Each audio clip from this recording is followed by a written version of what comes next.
Hello, welcome back to my channel, and today I'll be looking at inflation. What in the world is inflation? We've been hearing this song of inflation for a while now. Since the pandemic, people have just been talking inflation, inflation, inflation, but what in the world is inflation? So we're just gonna look real quick, just a basic definition of what inflation is. We're going to play with the inflation calculator and then see how try to explain it in a very simple non-economic terms. So this is not in any way a scientific general way of reviewing inflation. It's just a very basic for a normal Tom and Mary out there to understand what inflation is.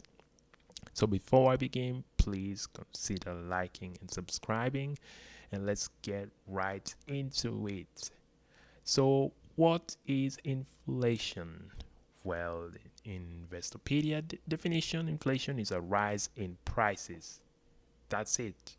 Just think of it that way, a rise in prices, which can be translated as a decline of purchasing power over time. Now, back to my economics class that I did a long time ago when I was an economics major. Purchasing power was the strength of your currency.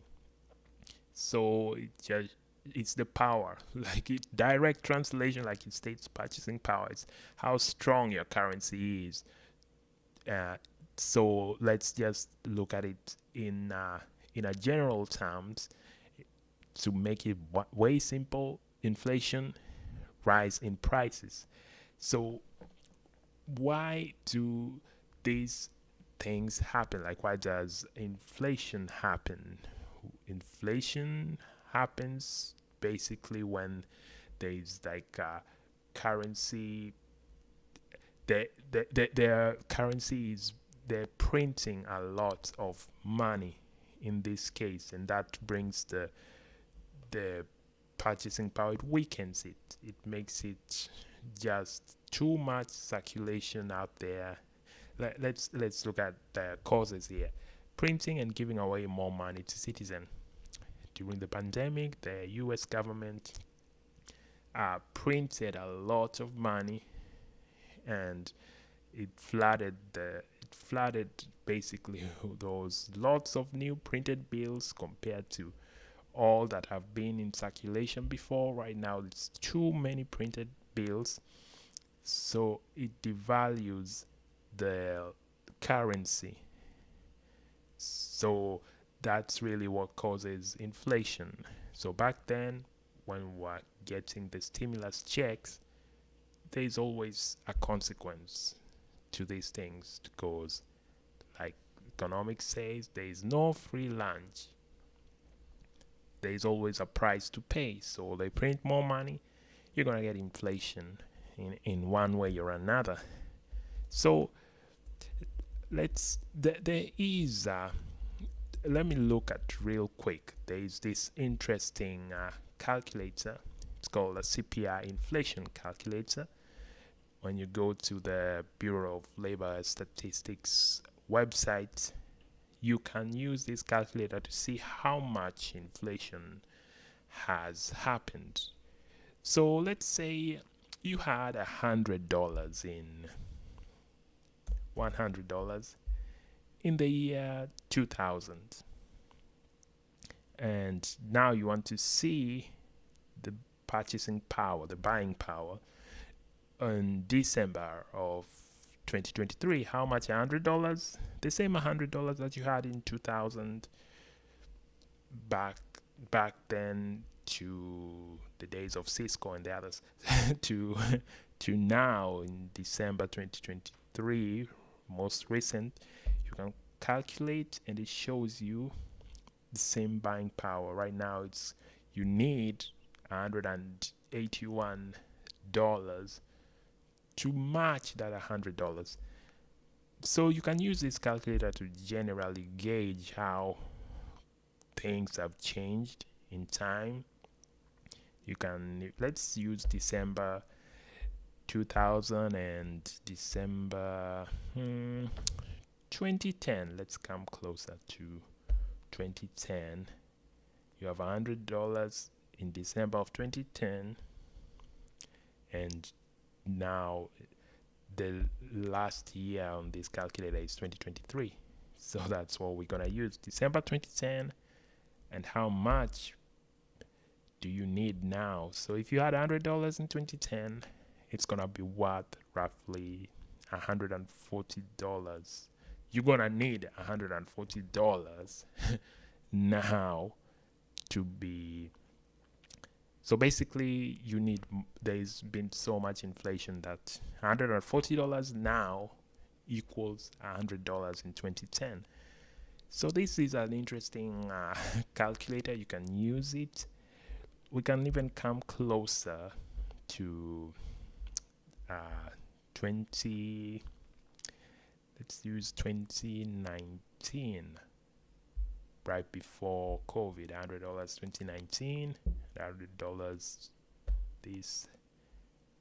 Yeah, so you see, now you need $120 roughly to be having like the same $100 in 2019 before the COVID.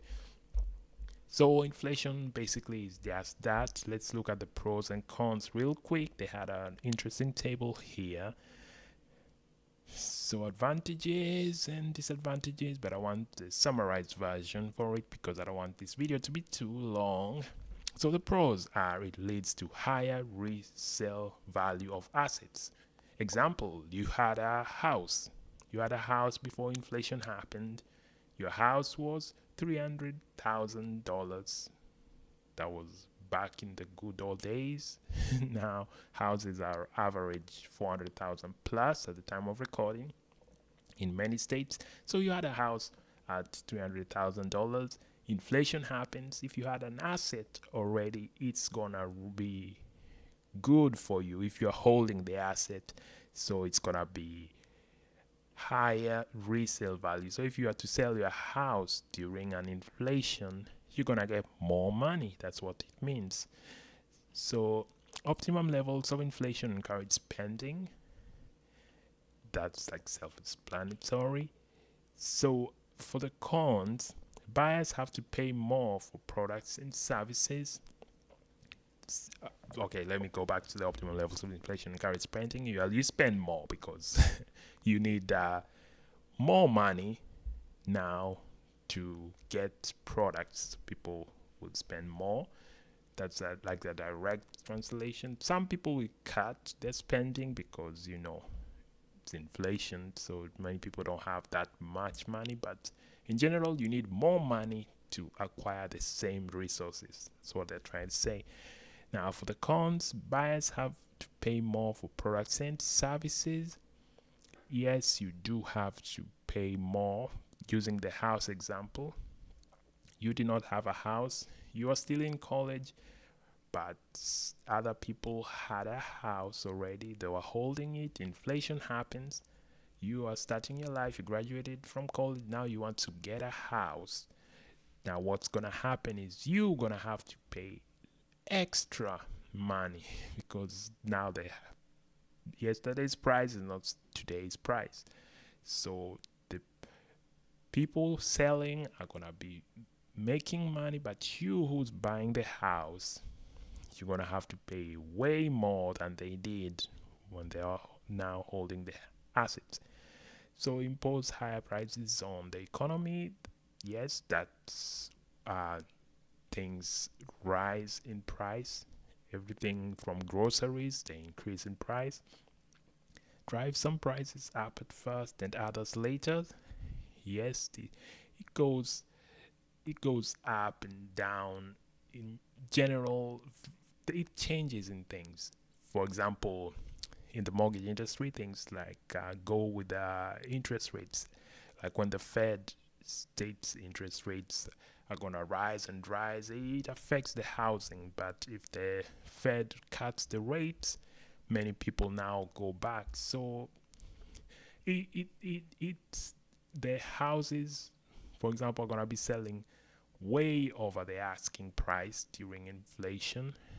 But then now when inflation lowers, now everybody is back to the market is back to like their normal way, and now the prices are a little bit lower. I don't know if I'm making any sense in that case.